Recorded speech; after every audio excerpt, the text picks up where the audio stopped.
ನಮಸ್ಕಾರ ಸ್ನೇಹಿತರೆ, ಎಲ್ಲರಿಗೂ ಸ್ವಾಗತ. ನಾವಿವತ್ತು ಬಂದಿರೋದು ಶ್ರೀ ಗೋಸಲ ಚನ್ನಬಸವೇಶ್ವರ ಸ್ವಾಮಿ ದೇವಾಲಯ ಗುಬ್ಬಿ. ನಾವಿವಾಗ ಗುಬ್ಬಿ ದೇವಸ್ಥಾನದ ಮುಂದೆ ಇದ್ದೀವಿ. ಈ ಗುಬ್ಬಿ ಹೆಸರು ಮುಂಚೆ ಇದ್ದಿದ್ದು ಅಮರಗುಂಡ ಅಂತ, ಆದರೆ ಆಮೇಲೆ ಗುಬ್ಬಿ ಅಂತ ಇಡ್ತಾರೆ. ಯಾಕೆ ಅಂದರೆ ಇಲ್ಲೊಬ್ಬರು ಮಲ್ಲಣ್ಣಾರ್ಯರು ಅಂತ ಒಬ್ಬರು ಪ್ರವಚನಗಾರರು ಇರ್ತಾರೆ. ಇಲ್ಲಿ ಮಲ್ಲೇಶ್ವರ ಸ್ವಾಮಿ ದೇವಾಲಯದಲ್ಲಿ ಪ್ರತಿನಿತ್ಯ ಪ್ರವಚನ ಕೊಡಬೇಕಾದ್ರೆ 2 ಗುಬ್ಬಚ್ಚಿಗಳು ಯಾವಾಗಲೂ ಬರ್ತಿರ್ತವೆ. ಆದರೆ ಕೊನೆಯ ದಿನ ಪ್ರವಚನದ ದಿನ ಏನಾಗುತ್ತೆ ಅಂದರೆ ಪ್ರಸಾದ ಸ್ವೀಕರಿಸಿದ ತಕ್ಷಣ ಅವು ಜೀವ ಬಿಡ್ತವೆ. ಹಾಗಾಗಿ ಅದರ ಭಕ್ತಿಗೆ ಮೆಚ್ಚಿ ಮಲ್ಲಣ್ಣಾರ್ಯರು ಇಲ್ಲೇ ಅದರ ಸಮಾಧಿ ಮಾಡ್ತಾರೆ. ಹಾಗಾಗಿ ಗುಬ್ಬಿ ಅಂತ ಈ ಊರಿಗೆ ಹೆಸರು ಬರುತ್ತೆ. ಬನ್ನಿ ದೇವ್ರ ದರ್ಶನ ಮಾಡಿಕೊಂಡು ಅದರ ಇತಿಹಾಸ ತಿಳ್ಕೊಳ್ಳೋಣ. ನೋಡಿ, ಇಲ್ಲೊಂದು ಬನ್ನಿ ಮರ ಇದೆ, ಇದೇ ಎಂಟ್ರೆನ್ಸು. ಇದಿನ್ನೂ ಕನ್ಸ್ಟ್ರಕ್ಷನ್ ನಡೀತಿದೆ. ನಮಗೆ ನೆಕ್ಸ್ಟ್ ಎಂಟ್ರೆನ್ಸ್ ಇಲ್ಲಿಂದನೇ ಹೋಗಬೇಕು, ಆದರೆ ಇವಾಗ ಅಲ್ಲಿಂದ ಹೋಗಬೇಕು. ಬನ್ನಿ ಹೋಗೋಣ.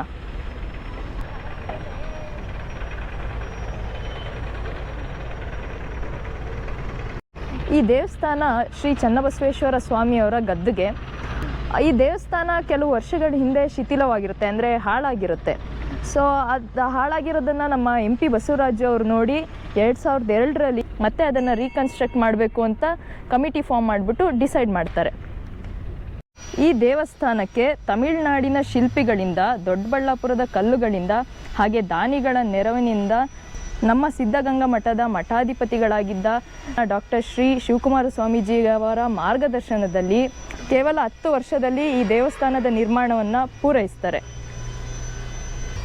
ಬಟ್ ಇನ್ನೂ ದೇವಸ್ಥಾನ ಫುಲ್ ಕಂಪ್ಲೀಟ್ ಆಗಿಲ್ಲ.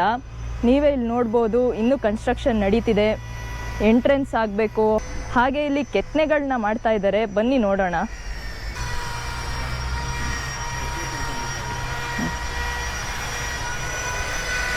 ಕೆತ್ತನೆ ಕೆಲಸ ನಡೀತಿದೆ, ನೋಡೋಣ ಬನ್ನಿ.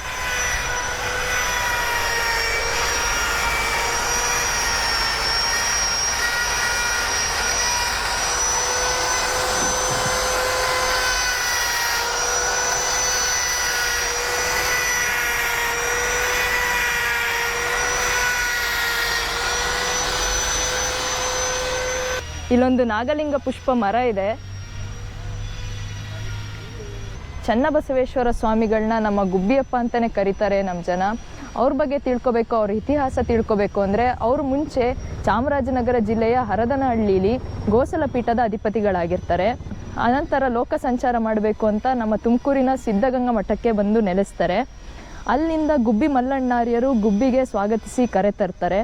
ಈ ಸ್ಥಳದಲ್ಲಿ ಗುಬ್ಬಿ ಹೊಸಹಳ್ಳಿ ಅರಸರು ದೇವಾಲಯ ನಿರ್ಮಾಣ ಮಾಡಿದ್ರು.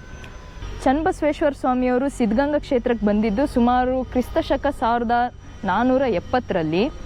ಚನ್ನಬಸವೇಶ್ವರ ಸ್ವಾಮಿಯವರು ಪವಾಡ ಪುರುಷರು ಅಂತಲೇ ಹೇಳ್ಬೋದು. ಸುಮಾರು ಪವಾಡಗಳನ್ನು ಮಾಡಿದ್ದಾರೆ ಇವರು. ವೀರಶೈವ ಧರ್ಮದ ತತ್ವ ಸಂದೇಶವನ್ನು ಯಾವ್ಯಾವ ಬಗೆಯಲ್ಲಿ ಪ್ರಸಾರ ಮಾಡಬೇಕೋ ಅದನ್ನೆಲ್ಲ ಮಾಡಿ ಯಶಸ್ಸು ಸಾಧಿಸಿದ್ದಾರೆ. ದೇವಸ್ಥಾನ ಸುತ್ತಮುತ್ತ ಹೇಗಿದೆ ಅಂತ ನೋಡೋಣ ಬನ್ನಿ. ಗೋಸಲ ಚನ್ನಬಸವೇಶ್ವರ ಸ್ವಾಮಿಯವರು ಯಾವ ಗ್ರಾಮದವರು, ಅವ್ರು ಹುಟ್ಟಿದ್ದು ಯಾವಾಗ, ಅವ್ರ ತಂದೆ ತಾಯಿ ಯಾರು, ಅವ್ರ ಗುರುಗಳು ಯಾರು, ಇದ್ಯಾವುದನ್ನು ಅವರು ಹೇಳ್ಕೊಂಡಿಲ್ಲ. ಯಡಿಯೂರು ಸಿದ್ಧಲಿಂಗೇಶ್ವರ ಸ್ವಾಮಿಯವರ ದಾಖಲೆಗಳು ನಮಗೆ ಸಿಕ್ಕಿರೋದ್ರಿಂದ ಚನ್ನಬಸವೇಶ್ವರ ಸ್ವಾಮಿಯವರ ಕಾಲ 15ನೇ ಶತಮಾನ ಅಂತ ಹೇಳ್ತಾರೆ. ಇದೆಲ್ಲ ಈಗ 2012ರಲ್ಲಿ ಆಗಿರೋದು. ಹೊಸದಾಗಿ ಕಟ್ಸಿರೋ ದೇವಸ್ಥಾನ ಇದು. ಕೆತ್ತನೆಗಳು ನೋಡೋಣ ಬನ್ನಿ, ಎಷ್ಟು ಚೆನ್ನಾಗಿ ಬಂದಿದೆ ಅಂತ. ಆನೆ ಸಾಲುಗಳು ಈಗ ತಾನೇ ನಾವು ನೋಡ್ಕೊಂಡು ಬಂದ್ವಲ್ಲ, ಅದನ್ನೇ ಅವರು ಕೂಡ ಮಾಡ್ತಿರೋದು. ಕೆತ್ತನೆ ಎಷ್ಟು ಚೆನ್ನಾಗಿ ಮಾಡಿದ್ದಾರೆ ಅಂತ ನೋಡಿ.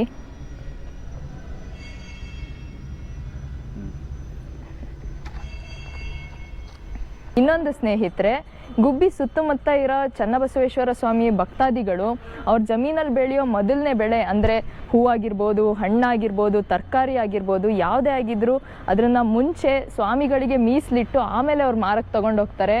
ಇದೇ ಮುಂಚೆಯಿಂದನೂ ರೂಢಿಯಾಗಿದೆ. ಯಾಕಂದರೆ ಹಿಂದೆ ಒಂದು ಸಲ ಸ್ವಾಮಿಗೆ ಮೀಸಲಿಡ್ದಲೇ ಮಾರೋದಕ್ಕೆ ಮುಂದಿನ ದಿನ ಅವ್ರ ಜಮೀನಲ್ಲಿ ಸ್ವಾಮಿಗಳ ಪಾದಕೆಗಳ ಹೆಜ್ಜೆ ಗುರುತು ಇರ್ತಿತ್ತಂತೆ. ಹಾಗಾಗಿ ಮೊದಲು ಸ್ವಾಮಿಗೆ ಅರ್ಪಣೆ ಮಾಡಬೇಕು ಅಂತ ಇಲ್ಲಿ ಬಂದು ಅರ್ಪಣೆ ಮಾಡ್ತಾರೆ. ಈಗ ನೀವು ನೋಡ್ತಿರೋ ರಥ ಗುಬ್ಬಿ ವೀರಣ್ಣ ಅವರು, ಅಂದರೆ ನಮ್ಮ ನಾಟಕಕಾರರು ಗುಬ್ಬಿ ವೀರಣ್ಣ ಅವ್ರು ಕೊಟ್ಟಿರೋದು. ನಮ್ಮ ಗುಬ್ಬಿ ವೀರಣ್ಣವರ ಕೊಡುಗೆ ಈ ದೇವಸ್ಥಾನಕ್ಕೆ ತುಂಬಾ ಇದೆ. ಅವರ ನಾಟಕ ಮಂಡಳಿ ಹೆಸರು ಕೂಡ ಚನ್ನಬಸವೇಶ್ವರ ಮಂಡಳಿ ಅಂತ. ನೋಡಿ, ಇಲ್ಲೇ ಚನ್ನಬಸವೇಶ್ವರ ಸ್ವಾಮಿಯವರ ಉತ್ಸವ ಮೂರ್ತಿ ತಂದು ಅಭಿಷೇಕ ಮಾಡೋದು.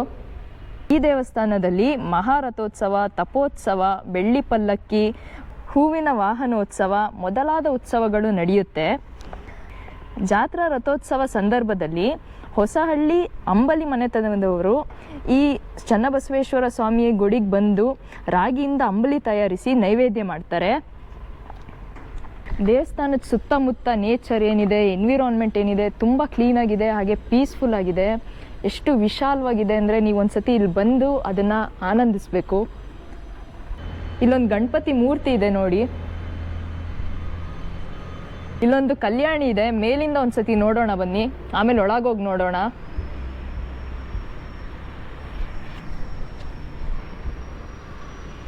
ತುಂಬ ದೊಡ್ಡದಾಗಿದೆ ಇದು, ನೀರು ಕೂಡ ಫುಲ್ ತುಂಬಿದೆ. ಇಲ್ಲಿಯ ಪ್ರಧಾನ ಅರ್ಚಕರನ್ನ ಮಾತಾಡ್ಸೋಣ ಬನ್ನಿ. ಹೂವಿನ ವಾಹನೋತ್ಸವ ನಡೆಯುತ್ತೆ ಅನ್ನಲ್ಲ, ಇದರಲ್ಲೇ ನಡೆಯೋದು. ಬನ್ನಿ ಸ್ವಾಮಿಯವ್ರ ಗದ್ಗೆ ನೋಡೋಣ. ಇಲ್ಲಿ ಅಲಂಕಾರ ಮಾತ್ರ ತುಂಬ ಚೆನ್ನಾಗಿ ಮಾಡಿರ್ತಾರೆ, ನೀವು ನೋಡಿ ಕಣ್ತುಂಬಿಸ್ಕೊಳ್ಳಿ.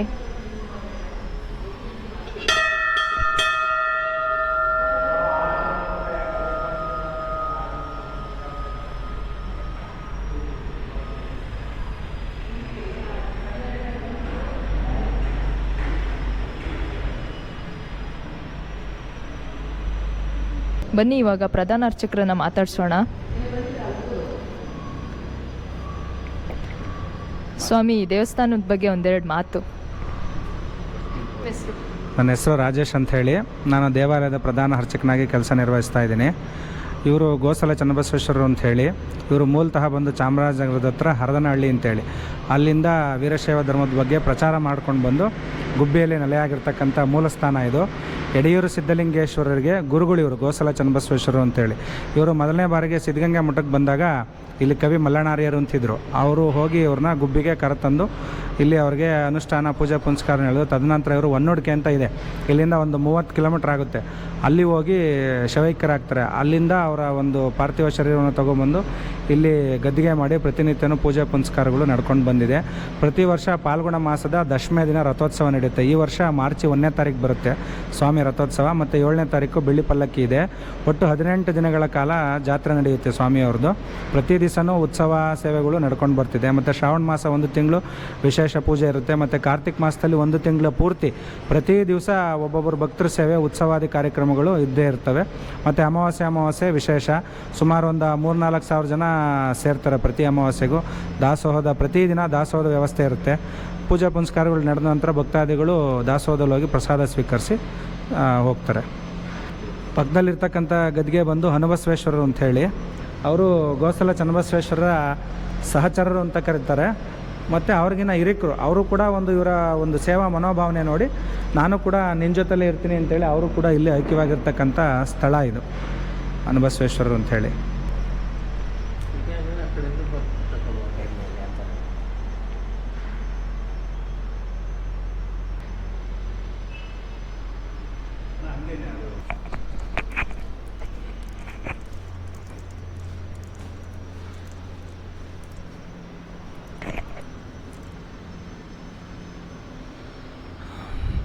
ಇಲ್ಲಿ ಕಾಣ್ತಿರ್ತಕ್ಕಂಥ ಬೆಳ್ಳಿ ಬಾಗಿಲುವಾಡ ಏನಿದೆ, ಇದು ಗುಬ್ಬಿ ನಾಟಕದ ವೀರಣ್ಣವರು ತಮಗೆ ಬಂದಂಥ ಬೆಳ್ಳಿ ಪ್ರಶಸ್ತಿ ಏನಿತ್ತು ಅದನ್ನು ಕರಗಿಸಿ 2 ಬಾಗಿಲುವಾಡ ಮಾಡಿಸಿದ್ದಾರೆ. ಒಂದು ಅವರ ತಂದೆ ತಾಯಿ ಹೆಸರಲ್ಲಿ, ಇನ್ನೊಂದು ಅವರು ಮತ್ತು ಅವ್ರ ಹೆಂಡತಿ ಮಗನ ಹೆಸರಲ್ಲಿ ಮಾಡಿಸಿದ್ದಾರೆ. ಅದರಲ್ಲಿ ಒಂದನ್ನು ಇವಾಗ ಹೊಸ ದೇವಸ್ಥಾನಕ್ಕೆ ನವೀಕರಣಗೊಂಡಂಥ ನಂತರ ಹೊಸ ದೇವಸ್ಥಾನಕ್ಕೆ ಇದನ್ನು ಹೊಸದಾಗಿ ಒಂದು 10-13 kg ಹೊಸ ಬೆಳ್ಳಿ ಹಾಕಿಸಿ ಮತ್ತೆ ಇದನ್ನು ರೆಡಿ ಮಾಡಿಸಿ 1 ಬಾಗಿಲುವಾಡ ಹಾಕಿದ್ದಾರೆ. ಇನ್ನೊಂದು ಬಾಗಿಲುವಾಡ ಇದೆ, ಅದನ್ನು ಕೂಡ ರೆಡಿ ಮಾಡಿಸಿ ಶೀಘ್ರದಲ್ಲೇ ಹಾಕ್ತೀವಿ ಅಂತ ಹೇಳಿದ್ದಾರೆ. ಅವ್ರಿಗೇನು ಬಂದಿತ್ತು ಪ್ರಶಸ್ತಿ, ಒಂದು ಶಾಲ್ ಇರ್ಬೋದು, ಮತ್ತು ಅವ್ರು ಊಟ ಮಾಡ್ತಿರ್ತಕ್ಕಂಥ ಬೆಳ್ಳಿ ತಟ್ಟೆ ಮತ್ತು ಲೋಟ, ಅವರಿಗೆ ಮೈಸೂರು ಮಹಾರಾಜರು ಕೊಟ್ಟಿರ್ತಕ್ಕಂಥ ಗಂಡು ಬೆರಡ ಇರ್ತಕ್ಕಂತಹ ಚಿನ್ನದ ಡಾಲರ್ ಕೂಡ ಸ್ವಾಮಿಗೆ ಅರ್ಪಿಸಿದ್ದಾರೆ. ಮತ್ತು ಅವರು ಕುರುಕ್ಷೇತ್ರ ನಾಟಕ ಮಾಡಬೇಕಾದ್ರೆ ಅವರು ಏನು ಅರ್ಜುನ ಕೂತ್ಕೊಂಡು ಬರ್ತಕ್ಕಂಥ ರಥ ರೆಡಿ ಮಾಡಿಸಿರ್ತಾರೆ. ಅವ್ರಿಗೆ ಕನ್ಸಲ್ಲಿ ಬಂದು ಈ ರಥ ನನಗೆ ಬೇಕು ಅಂತ ಚನ್ನಬಸವೇಶ್ವರರು ಹೇಳಿದಾಗ ಅದನ್ನು ನಾಟಕದಲ್ಲಿ ಬಳಸ್ತಲೇ ಸೀದಾ ಫಸ್ಟ್ ತೊಗೊಂಬಂದು ಸ್ವಾಮಿ ಸನ್ನಿಧಾನಕ್ಕೆ ಅರ್ಪಿಸಿ ಅದರಲ್ಲಿ ಪ್ರತಿ ವರ್ಷ ವಿಚಿತ್ರ ಮಂಟಪ ಅಂತೇಳಿ ಉತ್ಸವವನ್ನು ಕೂಡ ಆಚರಣೆ ಮಾಡ್ತಾರೆ. ಪ್ರತಿ ವರ್ಷ ತೇರಾದ ನಂತರ ವಿಚಿತ್ರ ಮಂಟಪ ಅಂತೇಳಿ ಮಾಡ್ತಾರೆ. ಅದು ಅವರು ಕುರುಕ್ಷೇತ್ರ ನಾಟಕಕ್ಕೆ ಬಳಸಬೇಕು ಅಂತ ಮಾಡಿಸಿರ್ತಕ್ಕಂಥ ರಥ ಅದು. ಸ್ವಾಮಿ, ಯಾವಾಗ ನೋಡಿದ್ರು ಅಲಂಕಾರ ಹೀಗೆ ಚೆನ್ನಾಗಿರುತ್ತೆ. ಇದನ್ನ ಹೂಗಳು ಭಕ್ತಾದಿ ಕೊಡೋದಾ ಹೇಗೆ? ಇಲ್ಲ, ಪ್ರತಿ ದಿವಸ ಭಕ್ತಾದಿಗಳ ಸೇವೆ ಇರುತ್ತೆ. ಇವತ್ತು ಬಾವಿಕಟ್ಟೆಯವ್ರದ್ದು ಉತ್ಸವ ಇದೆ, ಅವರ ಒಂದು ಹರಕೆ ಅಂದ್ಕೊಂಡಿದ್ರು ಅಂತೇಳಿ ಅಲಂಕಾರ ಮಾಡಿಸಿದ್ದಾರೆ. ಪ್ರತಿ ದಿವಸನೂ ಸ್ವಾಮಿಗೆ ಅಲಂಕಾರ ಮಾಡ್ತೀವಿ. ಪ್ರತಿ ದಿವಸ ಭಕ್ತಾದಿಗಳು ತಂದುಕೊಡ್ತಾ ಹೂವನ್ನು ಎತ್ತಿಟ್ಕೊಂಡು ಅದನ್ನು ಬೆಳಗ್ಗೆ ಬಳಸಿ ಸ್ವಾಮಿಗೆ ವಿಶೇಷವಾಗಿ ಅಲಂಕಾರವನ್ನು ಮಾಡ್ತೀವಿ. ಮತ್ತು ಹರಕೆ ಮಾಡ್ಕೊಂಡವರು ಆ ಹರಕೆ ಈಡೇರಿದಾಗ ಈ ರೀತಿ ವಿಶೇಷವಾಗಿ ಅಲಂಕಾರಗಳನ್ನು ಮಾಡಿಸ್ತಾರೆ. ನೋಡಿ, ಇದೆ ಚನ್ನಬಸವೇಶ್ವರ ಸ್ವಾಮಿಯವರ ಗದ್ದುಗೆ. ಬನ್ನಿ ಸ್ವಾಮಿಯವರ ಪಾದಕೆಗಳನ್ನ ನೋಡೋಣ.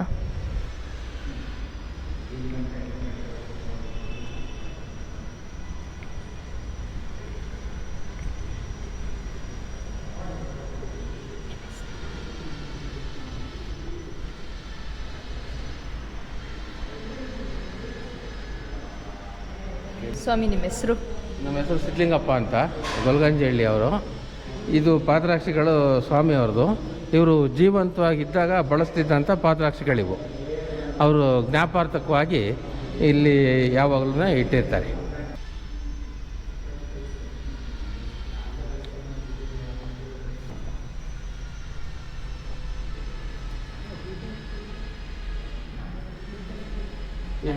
ಇದೇ ಸ್ವಾಮಿಯವ್ರದ್ದು ಪಾದರಕ್ಷೆ.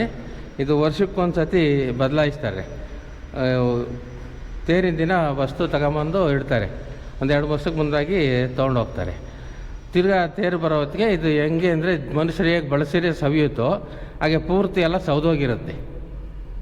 ಇದು ಇಲ್ಲಿ ಚಿಕ್ಕೋನಹಳ್ಳಿ ಅಂತ ಇದೆ, ಅವ್ರ ಮಂತಂದ್ರೆ ಅವರೇ ಮಾಡ್ಕೊಂಬಾರ್ದು, ಬೇರೆ ಯಾರು ಮಾಡಲ್ಲ.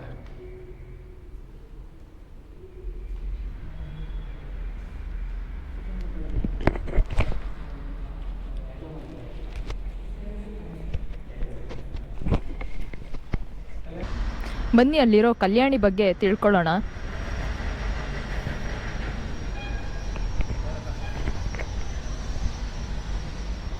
ಇದು ಹಳೆ ಕಾಲದ ಕಟ್ಟಡ, ಇನ್ನೂ ಹೇಗಿದೆ ನೋಡಿ. ಸ್ವಾಮಿಗಳೇ ಅದ್ರ ಬಗ್ಗೆ ಹೇಳ್ತಾರೆ, ಬನ್ನಿ ಅವರಿಂದನೇ ತಿಳ್ಕೊಳ್ಳೋಣ.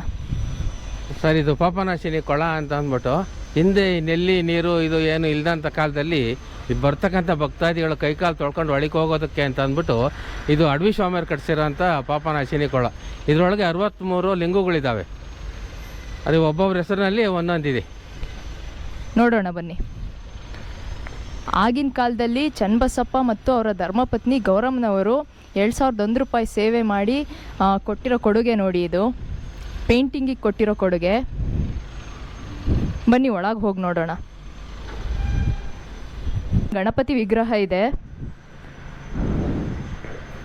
ಹಾಗೆ ಸುಬ್ರಹ್ಮಣ್ಯ ವಿಗ್ರಹ ಕೂಡ ಇದೆ ನೋಡಿ.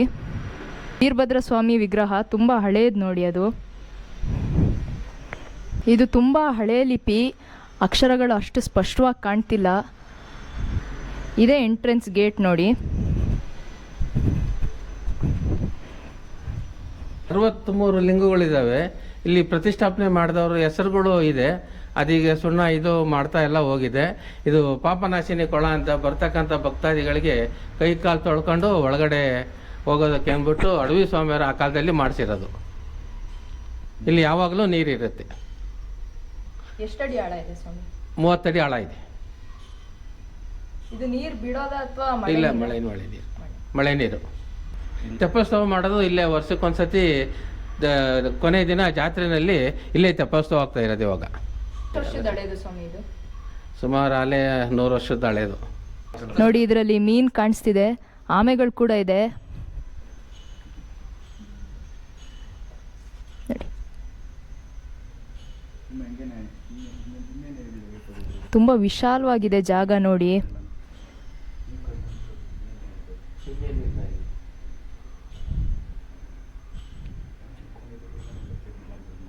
ಈ ಕಲ್ಯಾಣಿ ಸುತ್ತ ಒಂದು ರೌಂಡ್ ಹೋಗಿ ಬರೋಣ.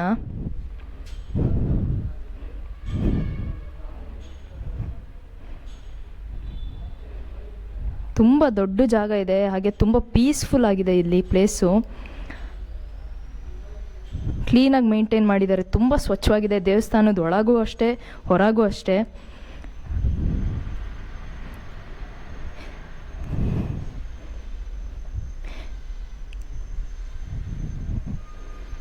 ಇಲ್ಲಿ ಪ್ರವಾಸಿ ಮಂದಿರ ಕೂಡ ಇದೆ, ಹಾಗೆ ದಾಸೋಹ ಇದೆ.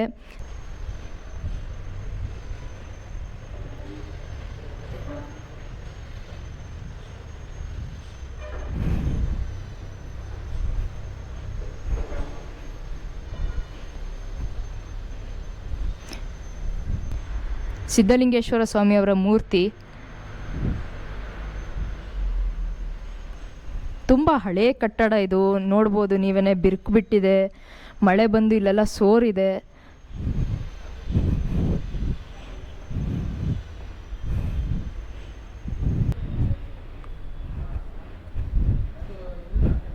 ಬನ್ನಿ ಇಲ್ಲಿಂದ ಹೊರಡೋಣ. ಇಲ್ಲೊಂದು ಅಪರೂಪದ ಮರ ಇದೆ, ಅದ್ರ ಬಗ್ಗೆ ತಿಳ್ಕೊಳ್ಳೋಣ ಬನ್ನಿ. ಸ್ವಾಮಿಗಳೇ ಅದ್ರ ಬಗ್ಗೆ ಹೇಳ್ತಾರೆ.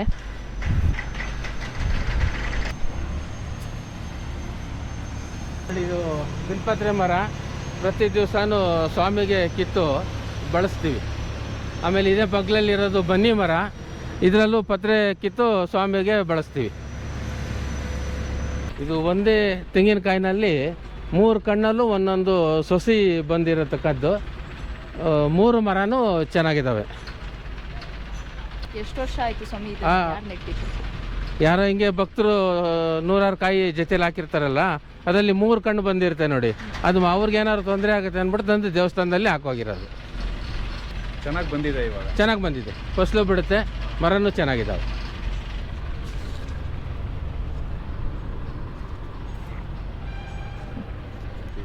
ನೋಡಿ, ಇದು ತುಂಬ ಹಳೆಯದು. ಆನೆ ಕಲಾಕೃತಿ ಹೇಗಿದೆ.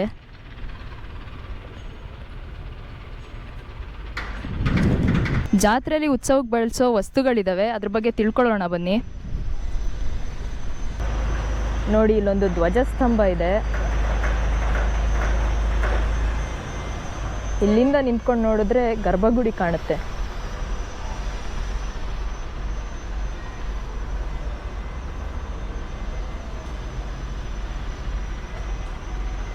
ಈ ರಾಜಗೋಪುರ 217 ಅಡಿ ಇದೆ. ಎಷ್ಟು ಹಳೇದು ನೋಡಿ. ಪಾರಿವಾಳಗಳಿದಾವೆ ಇಲ್ಲಿ. ಎಲ್ಲ ಈ ರಾಜಗೋಪುರದಲ್ಲೇ ಗೂಡು ಮಾಡ್ಕೊಂಡ್ಬಿಟ್ಟಿದ್ದಾವೆ.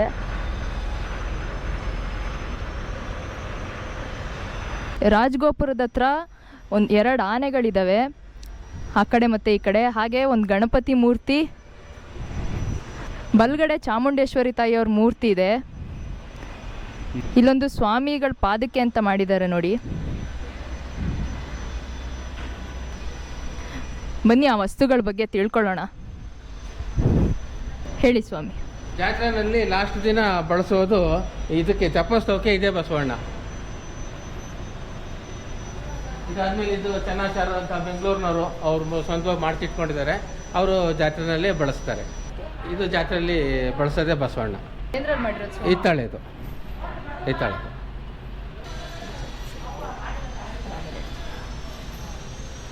ಇದೆಲ್ಲ ಹೋಗಿದೆ, ಇದನ್ನೇನು ಬಳಸಲ್ಲ ಇವಾಗ. ಹಳೇದು ಇದು, ಇದೇನು ಬಳಸಲ್ಲ ಇವಾಗ.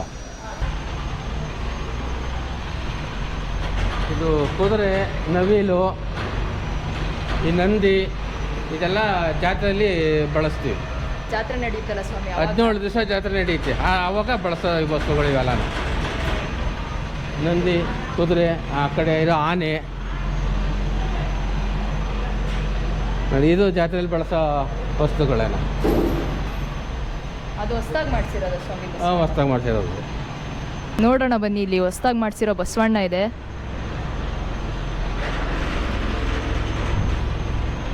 ತುಂಬ ಚೆನ್ನಾಗಿದೆ ನೋಡೋಕ್ಕಿದು. ಬಸವಣ್ಣ ಇದು ಜಾತ್ರೆಯಲ್ಲಿ ಬಳಸ್ತಕ್ಕಂಥ ವಸ್ತುಗಳಿವೆಲ್ಲ. ಇಲ್ಲಿ ರುದ್ರಾಕ್ಷಿ ಅಲಂಕಾರ ಮಾಡ್ತೀವಿ, ಅದು ಸೇವೆನೇ. ಸ್ಫಟಿಕಮಣಿ ಅಲಂಕಾರ ಮಾಡ್ತೀವಿ, ಅದು ಸೇವೆನೇ. ಹೂವಿನ ಸೇವೆ ಮಾಮೂಲಿ ಇದ್ದೇ ಇರುತ್ತೆ. ನಾವು ಅಂದ್ಕೊಂಡಿದ್ದ ಕೆಲಸ ಆದಾಗ ಇವು 3ರಿಂದ ನಾವು ಸ್ವಾಮಿಗೆ ಅರ್ಪಣೆ ಮಾಡ್ಬೋದು.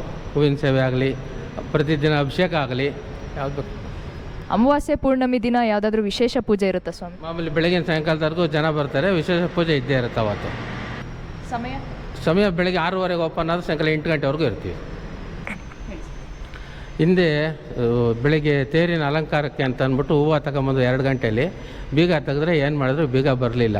ಬೆಳಿಗ್ಗೆ ಎಷ್ಟೊತ್ತಿಗೆ ಓಪನ್ ಆಗಬೇಕಾಗಿತ್ತೋ ಅದೇ ಟೈಮ್ಗೆ ಓಪನ್ ಆಯಿತು. ಆಮೇಲೆ ಮುಂದಕ್ಕೆ ಸ್ವಾಮಿಯವ್ರಿಗೆ ಅಲಂಕಾರ ಮಾಡಿ ಅವತ್ತಿನ ಬೆಳಗ್ಗೆ ತೇರು ನಡೆದಿದ್ದು.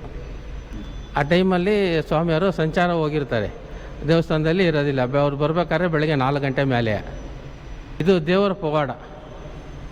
ಇಷ್ಟೆಲ್ಲ ಮಾಹಿತಿ ತಿಳಿಸ್ಕೊಟ್ಟಿದ್ದಕ್ಕೆ ಧನ್ಯವಾದಗಳು ಸ್ವಾಮಿ.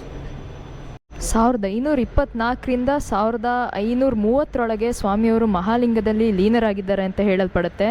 ಆವಾಗ ಸ್ವಾಮಿಯವರಿಗೆ ಸುಮಾರು ಒಂದು 120 ವರ್ಷ ಆಗಿರ್ಬೋದು ಅಂತಲೂ ಹೇಳ್ತಾರೆ. ಎಷ್ಟು ಸ್ವಚ್ಛವಾಗಿದೆ ನೋಡಿ ದೇವಸ್ಥಾನದೊಳಗೆ.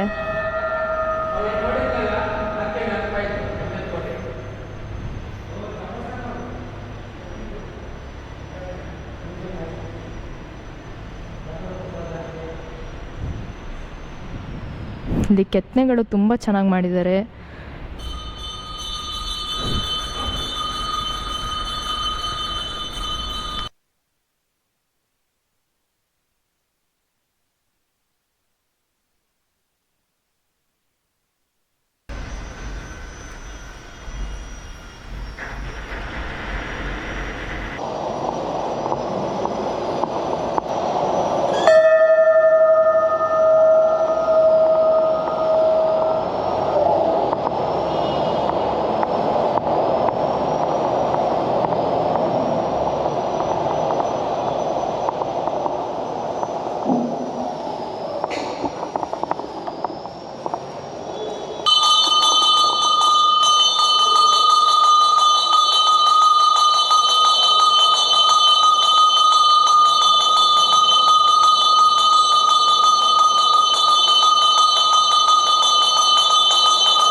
ಸ್ವಾಮಿಯವರ ಆಶೀರ್ವಾದ ನಮ್ಮೆಲ್ಲರ ಮೇಲೆ ಇರಲಿ ಅಂತ ಕೇಳ್ಕೊತಾ ಈ ವಿಡಿಯೋನ ಇಲ್ಲಿಗೆ ಮುಗಿಸೋಣ.